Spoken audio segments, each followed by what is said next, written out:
कधी एखाद्या व्यक्तीशी जवळीक वाढवायला एक छोटीशी चूक पुरेशी असते, पण ती चूक आपल्याला तिच्या आयुष्याच्या सगळ्यात खोल जखमेपाशी नेईल हे मला माहीत नव्हतं. त्या दिवशी सकाळी माझा फोन वाजला. नेत्रा हियर, रेकॉर्ड विसरू नकोस, बस इतकंच.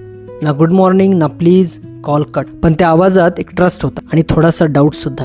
मी क्लासमध्ये पोहोचलो, ती आधीच माझ्या डेस्कजवळ येऊन थांबलेली होती आणि म्हणाली, माय रेकॉर्ड बुक. मी बॅग उघडली, थोडं सर्च केल्यासारखं केलं आणि डोक्यावर हात मारला. सॉरी, आणलंच नाही. ॲड्रेस दे, मी घरी आणून देतो. ती लगेच म्हणाली, मला माहिती होतं तू असंच करशील, इररिस्पॉन्सिबल फेलो. असं म्हणत ती ठामपणे म्हणाली, इव्हिनिंगला कॉलेज एंट्रन्स जवळ वेट करते, तिथेच दे. किती वाजता? 6:30. लायब्ररीमध्ये असेल मी. तू घरून परत आलास की कॉल कर. मी ओके म्हणालो. मी 6:30च्या आधीच कॉलेजला येऊन पोहोचलो, पण मी तिच्यासमोर गेलोच नाही. झाडामध्ये उभा राहून मी तिची वाट पाहत होतो. हे पाहत होतो की 6:30 नंतर तिचा कॉल येतो का. तिचा कॉल आला, मी उचललाच नाही. 15 मिनिटांनी ती बाहेर आली, गेटजवळ येऊन उभी राहिली. 6:15 झाले. मी शेवटी तिच्या समोर गेलो. सॉरी, टायर फ्लॅट झाला होता. रेकॉर्ड तिच्या हातात दिला. ती एकही शब्द न बोलता चालायला लागली. मी बाईक घेऊन तिच्या बाजूला गेलो.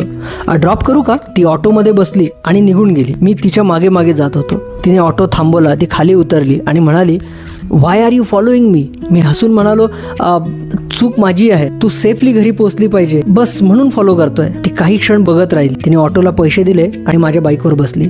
कारण खरंच अंधार खूप झालेला होता आणि तो रस्ता खूप सामसूम होता. संपूर्ण रस्त्यात ती फक्त एकच बोलत होती, लेफ्ट, राईट, स्ट्रेट. 30 मिनिटांनंतर एका हॉस्टेल समोर तिने मला गाडी थांबवायला सांगितली. मी विचारलं, तू हॉस्टेलमध्ये राहतेस? नेटिव्ह कुठलं आहे?